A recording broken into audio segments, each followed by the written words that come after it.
চলো দেখি একটা ম্যাট্রিক্সের ট্রান্সপোজ নিলে এর ডিটারমিনেন্টের উপর কোনো প্রভাব পড়ে কিনা। এটা দেখার সবচেয়ে ভালো উপায় হচ্ছে একটা 2x2 ম্যাট্রিক্স নিয়ে কাজ শুরু করা। একটা 2x2 ম্যাট্রিক্স নিয়ে কাজ করা। তাহলে চলো আমরা চলো আমরা এটা একবারে সেটার ডিটারমিনেন্ট নিয়ে ফেলি। এ বি সি ডি এবং এটা ডিটারমিনেন্ট নিব আমরা। তাহলে এটা ডিটারমিনেন্ট সমান হচ্ছে এডি বিয়োগ বিসি। এখন চলো আমরা প্রথমে এটাকে ট্রান্সপোজ করি, তারপর সেটা ডিটারমিনেন্ট নেই। এটা ট্রান্সপোজ তাহলে হবে এ সি, কারণ মানে কলমগুলো সারি হয়ে যাবে। তাহলে এ সি এবং নিচে হবে বিডি এবং এর ডিটারমিনেন্ট সমান হবে এডি বিয়োগ বিসি। আবার একই জিনিস পেলাম আমরা। তাহলে যেটা হচ্ছে এই দুটো উপাদান জায়গা বদল করছে এবং গুণ করার ফলে একই জিনিস থাকছে, সুতরাং এই দুটো আসলে একই জিনিস। তাহলে আমরা বলতে পারি যে 2x2 ম্যাট্রিক্সের ক্ষেত্রে কেবলমাত্র যে যে কোনো একটা ম্যাট্রিক্সের ডিটারমিনেন্ট সমান হচ্ছে সেই ম্যাট্রিক্সটি ট্রান্সপোজের ডিটারমিনেন্ট। অর্থাৎ এটা 2x2 ম্যাট্রিক্সের জন্য প্রযোজ্য। এখন আমি যেটা করব, আমি একটা গাণিতিক আরোহ বা ইন্ডাকশন পদ্ধতি ব্যবহার করে একটা জিনিস দেখাবো। সেটা হচ্ছে আমি এই ইন্ডাকশন পদ্ধতি ব্যবহার করে দেখাবো যে এটা সকল n×n ম্যাট্রিক্সের জন্য কাজ করে, সকল ক্ষেত্রে, অর্থাৎ ফর অল কেসেস। এবং তুমি যেভাবে একটা বাক্য বা আর্গুমেন্ট গঠন করো সেটা হচ্ছে তুমি ধরে নাও যে এটা n/n কেসের জন্য সত্য। এজিউম করে নিই আমরা যে এটা n/n কেসের জন্য সত্য। তাহলে আমরা ধরে নিব যে n/n ক্ষেত্রে, আচ্ছা ধরি আমার কাছে একটা ম্যাট্রিক্স আছে, এটা মুছে ফেলি। ধরি আমার কাছে একটা ম্যাট্রিক্স আছে বি, যেটা হচ্ছে একটা n/n ম্যাট্রিক্স। তাহলে আমরা ধরবো যে এই বি ম্যাট্রিক্সের ডিটারমিনেন্ট অফ বি এটা সমান হবে বি এর ট্রান্সপোজের ডিটারমিনেন্ট। তাহলে এখান থেকে আমরা আমাদের আর্গুমেন্টটা শুরু করব এবং আমরা বলবো যে মানে এই জিনিসটা যদি দেয়া থাকে তাহলে এটাও কি সত্য কিনা, যে ইজ ইট ট্রু, এটাও কি সত্য কিনা যে কোনো একটা n+1 গুণ n+1 ম্যাট্রিক্সের জন্য, যে কোনো একটা n+1 গুণ n+1 ম্যাট্রিক্সের জন্য। এখন আমরা যদি মানে এটা দেখে নিই যে n/n ক্ষেত্রে এটা সত্য হচ্ছে এবং n+1 গুণ n+1 এর ক্ষেত্রে সত্য হচ্ছে, তাহলে আমাদের কাজ শেষ। কারণ আমরা এখানে দেখছি যেটা আমাদের ভিত্তি, অর্থাৎ 2/2 এর ক্ষেত্রে এটা সত্য হয়েছে। এবং এই যুক্তির মাধ্যমে আমরা বলতে পারবো যে এটা যদি 2/2 এর ক্ষেত্রে সত্য হয় তাহলে এটা 3/3 এর ক্ষেত্রে সত্য হবে, 3/3 এর ক্ষেত্রে সত্য হলে 4/4 এর ক্ষেত্রে সত্য হবে, যদি 4/4 এর ক্ষেত্রে সত্য হয় তাহলে 5/5 এর ক্ষেত্রে সত্য হবে, এবং আমরা এভাবে বাড়তে থাকতে পারবো। তাহলে আমরা দেখতে পাচ্ছি যে মানে ইন্ডাকশনের মাধ্যমে প্রমাণ করা এটাই হচ্ছে পদ্ধতি। আমরা প্রথমে ভিত্তি বা বেস ক্ষেত্রে আমরা জিনিসটা দেখাবো, তারপরে আমরা বলবো যে এটা এখানে যেমন n/n ক্ষেত্রে জিনিসটা প্রযোজ্য এবং এটা n+1 গুণ n+1 ক্ষেত্রেও প্রযোজ্য, এবং এখানে n+1 গুণ n+1 ম্যাট্রিক্সের ক্ষেত্রে প্রযোজ্য হয়েছে। এবং তখনই তোমার প্রমাণ সম্পন্ন হবে, এবং তাহলে দেখি এটা কি এখানে হয় কিনা। তাহলে এখন আমরা প্রথমে যেটা করব, আমরা যে কোনো একটা ম্যাট্রিক্স গঠন করি, একটা n+1 গুণ n+1 ম্যাট্রিক্স গঠন করি এবং সেটার নাম দিলাম এ, যেটা আমি সবসময় ব্যবহার করি, মানে লিনিয়ার অ্যালজেব্রার ক্ষেত্রে এই শব্দটা আমি সবচেয়ে বেশি ব্যবহার করেছি। এবং ধরি যে এটা একটা n+1/n+1 ম্যাট্রিক্স, এবং জিনিসটা সহজ করার জন্য আমরা ধরে নিই যে m সমান হচ্ছে n+1, তাহলে আমরা এটাকে বলতে পারবো এটা হচ্ছে একটা m/m ম্যাট্রিক্স। তাহলে চলো ম্যাট্রিক্সটা এঁকে ফেলি আমরা। আমরা এখানে উপাদানগুলো লিখবো, আমরা অনেকগুলো উপাদান লিখবো এখানে। তাহলে a11 a12 এভাবে করে a1m পর্যন্ত, কারণ আমরা দেখতে পাচ্ছি এখানে mটি কলাম আছে, যেটা সমান হচ্ছে n+1টি কলাম, সুতরাং এখানে আসলে n+1টি কলাম আছে। এরপর আমরা দ্বিতীয় সারিটি করব a21 a22 a23 এভাবে করে a2m পর্যন্ত। এরপর আছে আমার তৃতীয় সারি, অর্থাৎ a31 a32 a33 এভাবে করে পুরো a3m পর্যন্ত। এরপর তুমি এইভাবে পুরো নিচে চলে যেতে পারো, যেটা হচ্ছে তোমার m তম সারি, বা এটাকে বলতে পারো তুমি n+1 তম সারি। তাহলে এটা হবে am1, তারপর দ্বিতীয়টি হবে am2 am3 এভাবে করে পুরো amm পর্যন্ত, ঠিক এইভাবে। তাহলে এখন এখন আমরা যেটা করবো সেটা হচ্ছে আমরা এ ট্রান্সপোজ গঠন করব। তাহলে এ ট্রান্সপোজ এটাও হবে একটা n+1 গুণ বাই n+1 ম্যাট্রিক্স, অথবা এটাকে আমরা বলতে পারি একটা m/m ম্যাট্রিক্স, m/m। এখন আমাদের এটা ট্রান্সপোজ নিতে হবে। তাহলে ট্রান্সপোজ নিলে কি হবে, আমাদের এই সারিটা কলাম হয়ে যাবে। তাহলে এটাকে লিখে ফেলি, a11 এটা হচ্ছে এখানের এই উপাদানটি, তারপর হবে a12 এটা হচ্ছে এই উপাদানটি, তারপর এভাবে এভাবে করে তুমি এভাবে করে আমরা পুরো যেতে পারবো a1m পর্যন্ত। তারপর এখানের এই গোলাপি সারিটা এখানে একটা গোলাপি কলাম হয়ে যাবে, a21 a22। আচ্ছা না, ধরো আমি তো এটা গোলাপি রঙে লিখতে চাচ্ছিলাম, এটাকে গোলাপি রঙে লিখি, a21 a22 a23, এভাবে করে পুরো a2m পর্যন্ত। তারপর আমাদের আছে একটা সবুজ সারি, এটা হচ্ছে a31 a32 a33, এভাবে করে a3m পর্যন্ত। তারপরে এভাবে করে আমরা একবারে শেষ পর্যন্ত চলে যেতে পারবো কয়েকটা সারি বাদ দিয়ে। এখানে কয়েকটা সারি এবং এখানে কয়েকটা কলাম, এখানে কয়েকটা ডট ডট দিয়ে দিই। তাহলে am1 am2, এটা ছিল আমাদের এখানের শেষ সারিটি, যেটা এখানে এসে হয়ে যাচ্ছে শেষ কলামটি, am3, এভাবে করে পুরো amm পর্যন্ত। তাহলে আমরা আমাদের a এর ট্রান্সপোজ পেয়ে গেছি।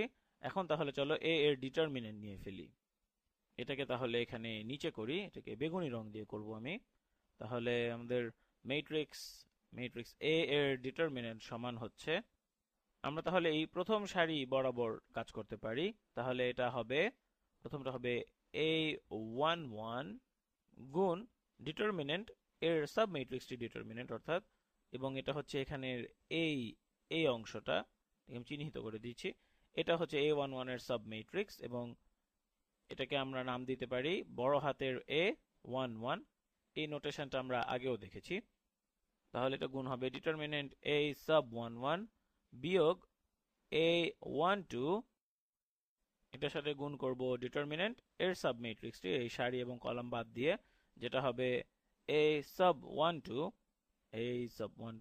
এবং এভাবে করে আমরা যেতে থাকবো, আমরা এটার চিহ্ন কি হবে সেটা জানি না, সুতরাং আমরা এখানে -1 প্লাস m দিয়ে রাখলাম, তাহলে এটা ঠিক চিহ্নটা পাবো আমরা। এবং এটা গুণ হবে ডিটারমিনেন্ট আমাদের সাবমেট্রিক্স a1m এর, যেটার ক্ষেত্রে আমরা এই সারি এবং এই কলামগুলো বাদ দিয়ে দিই এবং আমরা শুধু এই জিনিসটা নিয়ে কাজ করি। তাহলে এখন আমরা a ট্রান্সপোজের ডিটারমিনেন্ট বের করব। আমরা আগেই দেখেছি আমাদের কোনো নির্দিষ্ট সারি ধরে আগাতে হবে এমন কোনো কথা নেই, আমরা যে কোনো একটা কলাম ধরেও এগোতে পারি। আচ্ছা, আমি এই ব্যাপারটা একটু পরিষ্কার থাকতে চাই। দেখো, আমরা প্রথমেটার ক্ষেত্রে আমরা এই সারি ধরে এগিয়েছিলাম এবং আমরা জানি যেটা কিভাবে, এই সারির যখন প্রথমটা করবো তখন প্রথম সারি প্রথম কলাম বাদ দিয়ে বাকিগুলো থাকবে, এবং দ্বিতীয়টার ক্ষেত্রে দ্বিতীয় সারি দ্বিতীয় কলাম বাদ দিয়ে বাকিগুলো থাকবে, এবং তোমরা এটা জানো এটা কিভাবে করতে হয়। এবং আমাদের এ ট্রান্সপোজের জন্য আমরা চলো এই প্রথম কলাম বরাবর আগাই, প্রথম কলাম বরাবর এগিয়ে আমরা এর সাবমেট্রিক্স গুলো নিই। তাহলে এ ট্রান্সপোজের ডিটারমিনেন্ট সমান হচ্ছে a sub 11 গুণ হবে এর ডিটারমিনেন্ট। এখন এর সাবমেট্রিক্সের ডিটারমিনেন্ট, চলো দেখি সাবমেট্রিক্সটি কোনটা হবে।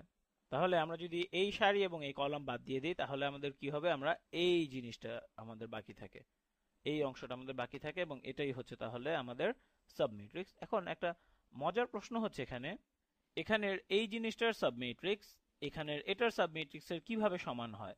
এই সারিটি যে a22 থেকে a2m পর্যন্ত, এটা এখন এখানে একটা কলাম হয়ে গেছে, অর্থাৎ a22 থেকে a2m পর্যন্ত। এই সারিটি যেটা ছিল a32 থেকে a3m পর্যন্ত, এটা এখানে একটা কলাম হয়ে গেছে একই জিনিস দ্বারা। এবং এভাবে যেতে থাকলে আমরা দেখব যে শেষ সারিটি এটা এখানে এসে কলাম হয়ে গেছে। তাহলে এখানে আমরা যেটা ডিটারমিনেন্ট নিব, অর্থাৎ যে সাবমেট্রিক্সটি ডিটারমিনেন্ট নিব, সেটা হচ্ছে এখানের এই জিনিসটা ট্রান্সপোজ, অর্থাৎ এটাকে আমরা এভাবে লিখতে পারি বড় হাতের a sub 11 ট্রান্সপোজ, এটা হচ্ছে a sub 11 ট্রান্সপোজ। এবং আমরা যদি এভাবে যেতে থাকি পরেরটা হবে, অর্থাৎ a12 এটার সাথে গুণ হবে ডিটারমিনেন্ট এর সাবমেট্রিক্সের, যেটা হচ্ছে, তাহলে আমরা এই সারিটা বাদ দিয়ে দিব এবং এই কলামটা বাদ দিয়ে দিব। তাহলে বাকি কি থাকে, বাকি থাকে আমাদের এখানের এই জিনিসটা এবং এখানে নিচের এই জিনিসটা। এখন এটা কিভাবে A12 এর সাথে সম্পর্কিত তোমরা দেখো এখানে যদি আমরা এটা এবং এটা বাদ দিয়ে দেই আমাদের শুধু এই জিনিসগুলো থাকে, এই জিনিসগুলো থাকে। এবং আবার তোমরা দেখো এখানের এই সারিটি হচ্ছে এখানের এই কলাম, এই সারিটি হচ্ছে এখানের এই কলাম এবং এই সারিটি হচ্ছে এখানের এই কলাম। তাহলে আবারও আমরা পাচ্ছি যে যেটা আমরা এখানে নিব ডিটারমিনেন্ট সেটা হচ্ছে এই জিনিসটা ট্রান্সপোজ, অর্থাৎ A12 এর ট্রান্সপোজ, A12 এর ট্রান্সপোজ। তাহলে এখানের এই জিনিসটা আমি একটু চিহ্নিত করে দিই। এখানের এই জিনিসটা এটা হচ্ছে এখানের এই জিনিসগুলোর ট্রান্সপোজ। তাহলে আমরা যখন এই সারি বা এই কলাম ধরে এগোতে থাকি তখন আমরা এটার এই জিনিসগুলো ট্রান্সপোজ পাই। তাহলে আমরা এভাবে যেতে থাকবো, লিখবো প্লাস এবং ওই -1 দিয়ে সূত্রটি লিখবো। তারপর আমরা ডিটারমিনেন্ট নিব এই জিনিসটার ট্রান্সপোজের ডিটারমিনেন্ট নিব। তাহলে আমরা এটার ট্রান্সপোজটা কিরকম হবে আমরা এখানে দেখি, এটাও আমরা নিতে পারবো। এটাও এখানে এটা হচ্ছে আমরা যদি এখানে এই সারি, নিচের সারি এবং এই কলামটা বাদ দিয়ে দিই তাহলে আমাদের বাকি থাকছে এই অংশটুকু। তাহলে এটা হচ্ছে এখানে এবং এখানে এই জিনিসটা এটা বাদ দিয়ে দিলে এই অংশটা থাকছে আমাদের। এবং আশা করি তোমরা বুঝতে পারছো যে এখানে কোন সারিটা কোন কলাম হয়ে যাচ্ছে। তাহলে আমি এটা এখানে লিখে ফেলি। তাহলে এটা হবে A sub 1m ট্রান্সপোজ। এখন এই ইন্ডাকশনের মাধ্যমে প্রমাণে যাওয়ার আগে আমরা ধরে নিয়েছিলাম যে আচ্ছা এখানে এটা কিন্তু হচ্ছে একটা n+1 বাই n+1 ম্যাট্রিক্স। আমরা এখানে যাওয়ার আগে ধরে নিয়েছিলাম যে একটা n বাই n ম্যাট্রিক্সের জন্য b এর ডিটারমিনেন্ট সমান হবে b এর ট্রান্সপোজের ডিটারমিনেন্ট।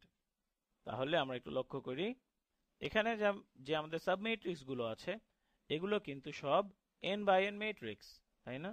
এবং এখানে এটা হচ্ছে একটা n+1 বাই n+1 ম্যাট্রিক্স এবং এটার জন্য প্রযোজ্য। তবে এগুলো হচ্ছে কিন্তু n বাই n, তাই না? এখানে সবগুলো হচ্ছে n বাই n। তাহলে আমরা যদি n বাই n এর ক্ষেত্রে ধরে নিই যে এটার ডিটারমিনেন্ট সমান হবে এটার ট্রান্সপোজের ডিটারমিনেন্ট। লক্ষ্য করো এটা হচ্ছে একটা ম্যাট্রিক্সের ডিটারমিনেন্ট এবং এটা হচ্ছে তার ট্রান্সপোজের ডিটারমিনেন্ট এবং এরা অবশ্যই সমান হতে হবে। তাহলে আমরা এখানে লিখতে পারি যে ডিটারমিনেন্ট A ট্রান্সপোজের ডিটারমিনেন্ট সমান হচ্ছে এই A11 লিখলাম এবং এটা হচ্ছে এই জিনিসটা সমান এবং এটা কিন্তু n বাই n এর ক্ষেত্রে। তবে এটা মনে রেখো যে আমরা কিন্তু এখানে n+1 বাই n+1 ম্যাট্রিক্স নিয়ে কাজ করছি। তবে এই সাবম্যাট্রিক্সগুলি কিন্তু একটা একটা করে একটা সারি এবং একটা কলাম করে কম আছে, তাই না? এবং যদি তাই হয় তাহলে আমি এখানে এটা না লিখে আমরা এখানে এটা লিখতে পারি। তাহলে লিখতে পারি যে ডিটারমিনেন্ট A sub 11 এর, এভাবে আমরা করে যেতে থাকবো, -A sub 12 গুণ ডিটারমিনেন্ট, এখানে এটা লেখার বদলে আমরা এটা লিখতে পারছি, সুতরাং A sub 12 এবং যোগ, এভাবে আমরা যেতে থাকবো। তারপর লিখবো plus -1 to the power 1 plus m গুণ ডিটারমিনেন্ট, এখানে এই জিনিসটা সমান হচ্ছে এই জিনিসটা এবং এই ইন্ডাকশন প্রমাণের জন্য আমরা এই জিনিসটা ধরে নিয়েছিলাম। তাহলে এটা হচ্ছে A sub 1m। তাহলে তোমরা দেখতে পাচ্ছ এখানের এই নীল লাইনটা এখানের এই হলুদ লাইনটা একই জিনিস। তাহলে আমরা এখন পেয়ে গেলাম যে ডিটারমিনেন্ট অফ A যেটা হচ্ছে একটা n+1 বাই n+1 কেস, এটা হচ্ছে একটা n+1 বাই n+1 ম্যাট্রিক্স। তাহলে আমরা পেয়ে গেলাম A এর ডিটারমিনেন্ট সমান হচ্ছে A ট্রান্সপোজের ডিটারমিনেন্ট এবং এটা আমরা পেয়েছি এটা ধরে নিয়ে যে, অর্থাৎ assuming that, এটা ধরে নিয়ে যে এটা সত্যি হয়। আচ্ছা না, দাঁড়াও এটাকে একটু অন্যভাবে লিখি। ধরে নিয়েছি যে এটা সত্যি হবে n বাই n ক্ষেত্রে এবং আমাদের কাজ শেষ হয়ে গেছে। কেন? কারণ আমরা এটা সাধারণ ক্ষেত্রে প্রমাণ করেছি, আমরা এটা ভিত্তি অর্থাৎ 2/2 ক্ষেত্রে এটাকে প্রমাণ করেছি এবং দেখিয়েছি যে এটা যদি n এর ক্ষেত্রে সত্যি হয় তাহলে এটা n+1 এর ক্ষেত্রেও সত্যি। অর্থাৎ আমরা দেখালাম এটা যদি 2/2 এর ক্ষেত্রে সত্যি হয় তাহলে এটা 3/3 এর ক্ষেত্রে সত্যি হবে, যদি 3/3 এর ক্ষেত্রে সত্যি হয় 4/4 এর ক্ষেত্রে সত্যি হবে এবং এভাবে চলতে থাকবে। তার মানে আমরা পেলাম যে আমরা যদি ট্রান্সপোজ নেই তাহলে ডিটারমিনেন্ট পরিবর্তন হয় না।